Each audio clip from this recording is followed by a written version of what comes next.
Good morning and welcome to the AM team with me, Dan, Jazz and Ramis, and we've got a packed show for you this morning. We're going to be looking at what makes April Fool's Day so fun, how to give your mother the best Mother's Day possible, and what actually goes into student pancakes. Doesn't bear thinking about. Also, we have an exclusive interview with the Thai boxing champion named Bobby to talk about the boxing title fight. Stay tuned. Now, to kick off the show, here's a rundown of all the entertainment news this month. Now, a lot's been happening. Firstly, with Ed Sheeran's new album overshadowing the majority of it, the now solo artist's career has been an unrivaled ride to fame with millions of records sold. But has his third studio album, Divide, been a backset? Reviewers have given it a rating of 3 out of 5 in comparison with his previous albums reaching the dizzy heights of 5 out of 5 and 9 out of 10, a region only previously explored by artists of the likes of the Arctic Monkeys. Unfortunately, this release has taken all of the limelight, with new debut albums seemingly going unnoticed. One of these is a new album from Michigan band Hippocampus and their debut album Landmark, which was released early this month.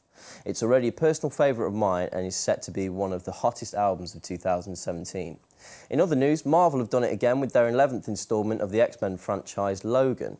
Following in Deadpool's footsteps, the dark-sided hero still managed to steal hearts at the box office, with viewers saying it's one of the best movies in the series to date. Make sure you go out and watch it because it's not one to miss. You guys looking to see it? Yeah, definitely. Definitely. I'm super excited to see it. Now, in addition to releases on the big screen, finally, the long-awaited return of hit Netflix series Stranger Things has released its teaser trailer for its second season. And fans are going absolutely wild, not because of the fact that it looks incredible, harnessing literally out-of-this-world visual effects, but also because it's set to be released until Halloween this year, a full 4 months later than the release date of Season 1 last year in June. But despite this, it's definitely something to get excited about. Thanks, Dan. That was great. Now we're going to be looking into what makes April Fool's Day so much fun. Our very own prank connoisseur, Adam Shafi, is on the Montfort University campus. Let's see what's going on. Hi there, my name's Adam Shafi. April Fool's Day is just around the corner. We are in Leicester and we're going to be asking people about their favourite pranks. I mean, you know, I hate to admit it because, you know, I try to act really mature, but I quite like impractical jokers and stuff like that. I try to do it to my friends, but they're really good at it, so they kind of just turn it back on me. Oh, sorry. You know, thank you very much. Yeah, like a briefcase with him. He puts it next to like. I don't know if it counts as a prank, but once somebody sent like a picture of, basically, you know the flower emoji, the iPhone flower emoji, the sunflower emoji? Basically they put my face in it and they sent like a big poster of it. Sorry, really? So, what's the favourite prank that you've probably pulled or seen or anything along those lines? Stealing my brother's car. You think your brother's car? Yeah. Probably like favourite prank is when you kind of like cling film a door up, get someone to run to you and then they like face first into it. Well, it's kind of, you get them to run quite quickly and then they just kind of like bounce back. It's like a bit of a... I'm sorry. That's so bad. Why are you like this? I'm not overly fond of pranks, but I have an obsession with wanting to hit things out of people's hands when they're just sort of holding them like this.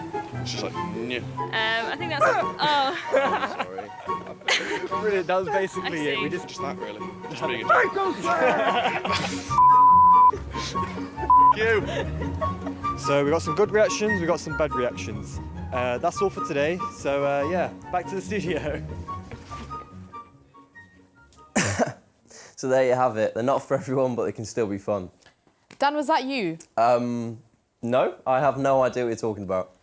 Anyway, now we move on to the latest looks and trends for 2017.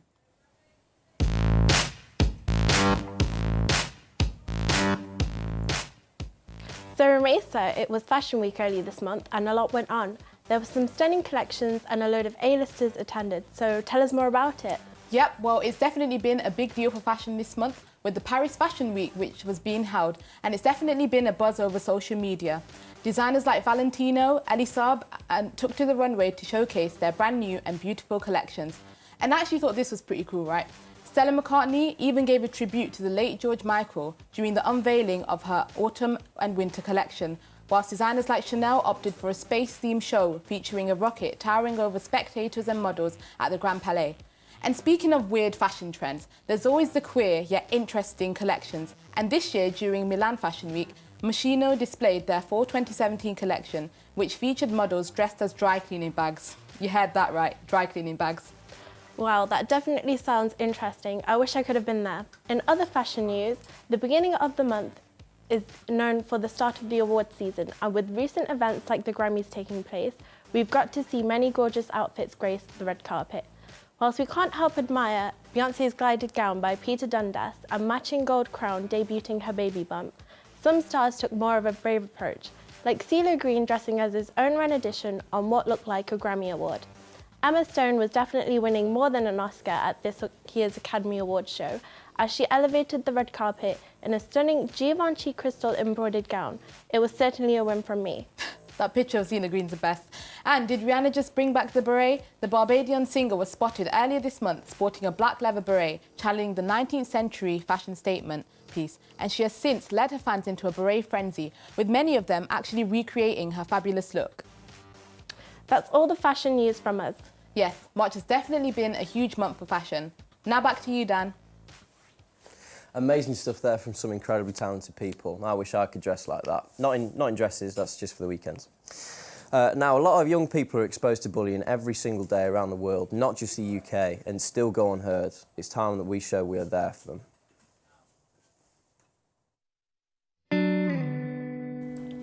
I don't know what's worse. When no one will talk to me. Or when no one will leave me alone.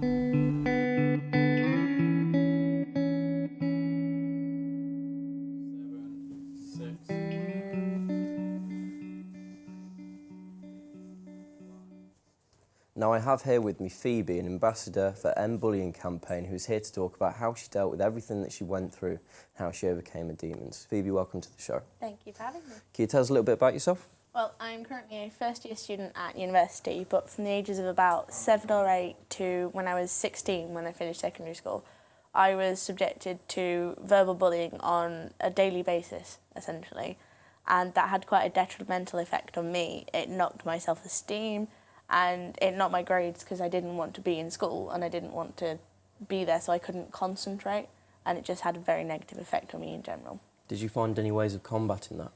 I wasn't very good at combating it, particularly when I was in my early teens, I'd say.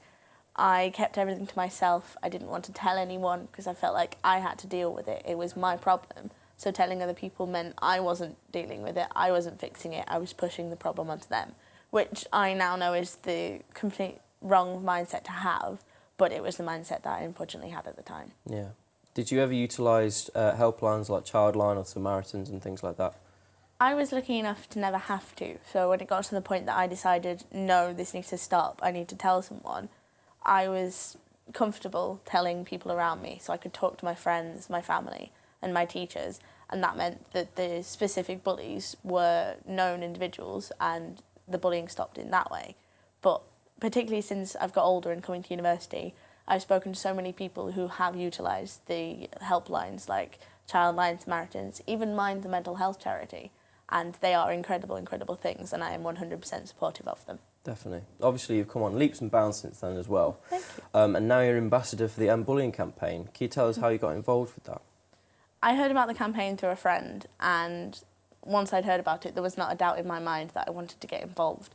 Having been through bullying and have been lucky enough to come out the other side, I wanted to show people that it is possible and it is not okay to be dealing with that, but it's not your fault and you're never alone. So I instantly knew I wanted to get involved. Yeah. How can other people at home get involved with this campaign? It's a largely social media based campaign, so any form of social media that you use, put out a tweet, a Facebook post, whatever, with the hashtag End Bullying, because we want to create a positive, safe environment so people that are going through bullying know that there are so many people out there in the same city, same country, even across the planet, that are there to support them through whatever they're going through and to remind them that they don't have to deal with it alone. Amazing stuff. One last question, if you don't mind. Of course. For those at home who feel like they don't have a voice but they are being targeted by bullies, what advice would you give them? If you can, talk to someone about it. It's a big step, it's difficult, but it can only get better if you talk to someone about it. Amazing stuff. Thank you very much, Phoebe. You're an inspiration. Thank you. Now, over to you, Ramisa. Amazing stuff. Now, for those who don't know, students are known for their incredible ability to make a meal out of nothing. So to prove exactly that, we met some students to see just what goes into student pancakes. So today we're looking at making the cheapest possible pancakes for all you students out there. Pancakes are a cheap alternative for any meal. They can be breakfast, lunch or dinner any time of the day. We've got milk. You can do the next one. Flour. 2 eggs. 4 eggs. We're using 2 eggs. For the toppings we've got chocolate chips, strawberries and then a bunch of sauces that we've nicked from our housemates. Don't tell them. So first we crack the eggs into the bowl. We're going to be using 2 because we don't actually know what measurements we're doing, so... Oh well, student life. Bloody hell. It wouldn't crack. Next it's the milk. With a bit of crispy edge. You whisk that bad boy. Okay. There's a batter. This is the plain batter at this point. You can add chocolate chips and we shall. So you can add anything you want, whatever you like. So first, you want to put the batter in without burning yourself. Once it's cooked enough, you need to flip it to the other side. Hey! There we go. Okay. This is our finished pancake. We're going to pour it onto the plate. So we have our finished pancake now. I'm going to do the toppings. For yours you can put whatever you want on it. So, a healthy amount of Nutella.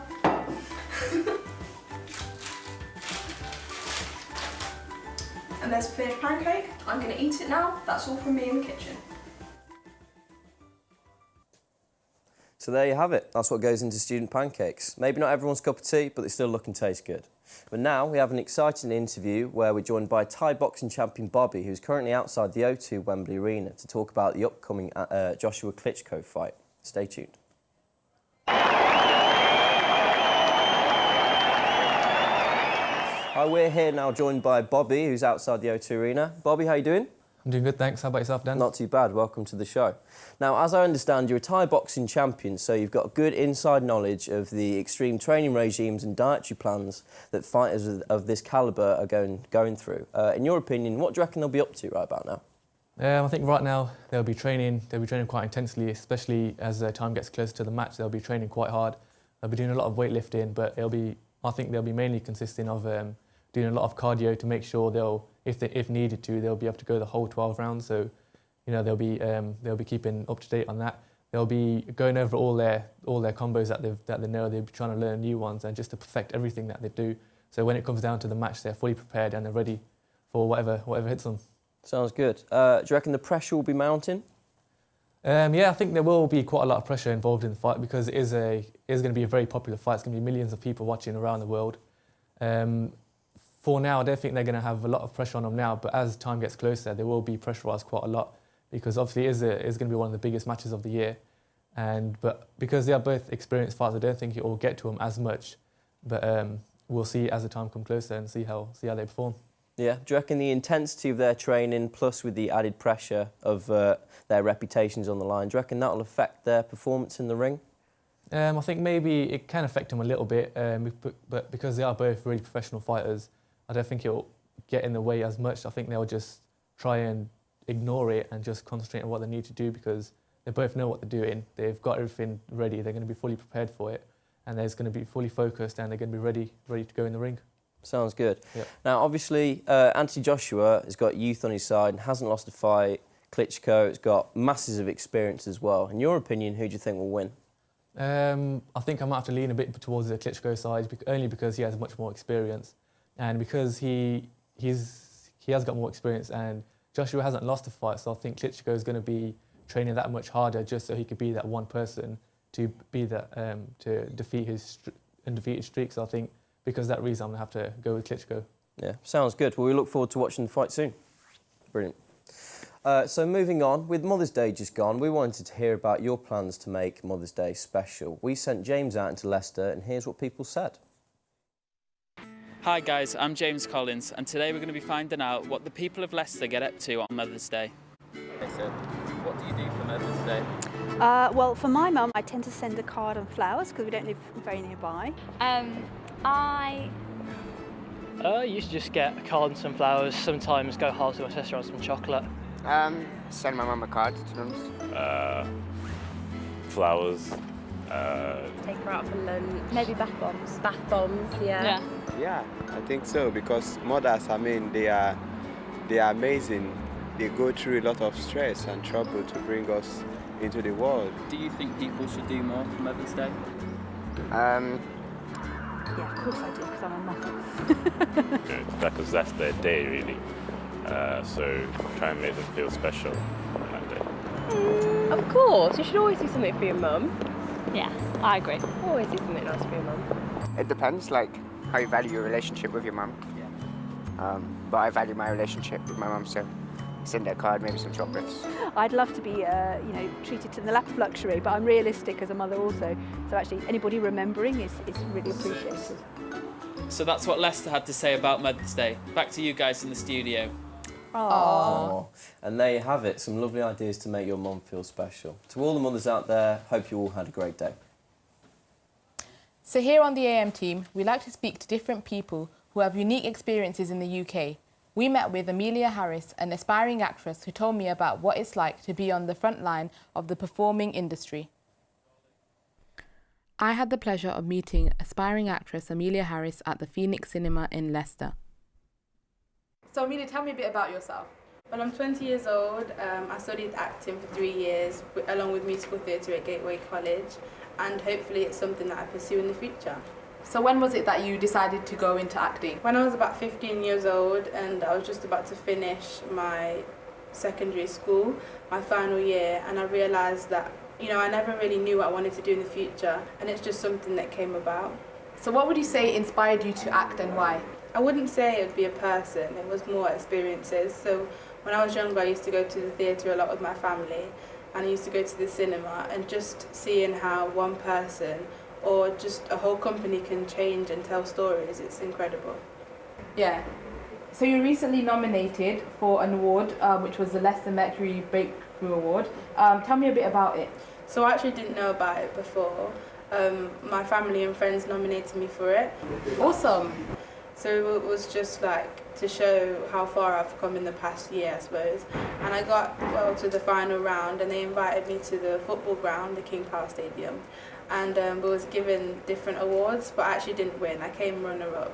That's still really good though. Thank you. My last question for you, Amelia, is what are your favourite films and why? So I recently just watched Hidden Figures.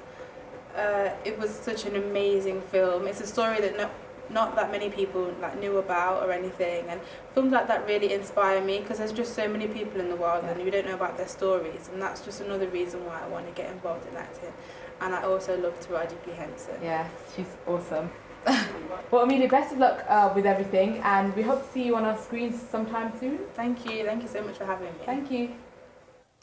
Amazing stuff from a really lovely individual. Unfortunately, we're coming towards the end of our show now, so what have you guys got planned for the weekend? I actually really want to finally go out and see Logan. It's on my to-do list. Yeah, what about I'm just going to sleep, because I need sleep. Fair enough. Now that's all from us. If you have any stories you want to be featured on the AM team, please get in touch at www.amteam.com/tell us, as we'd love to hear from you. Join us next time as we catch up with the dog from Leicester who became a triathlete, and Scotland's largest Scotch egg will be making an appearance. So goodbye.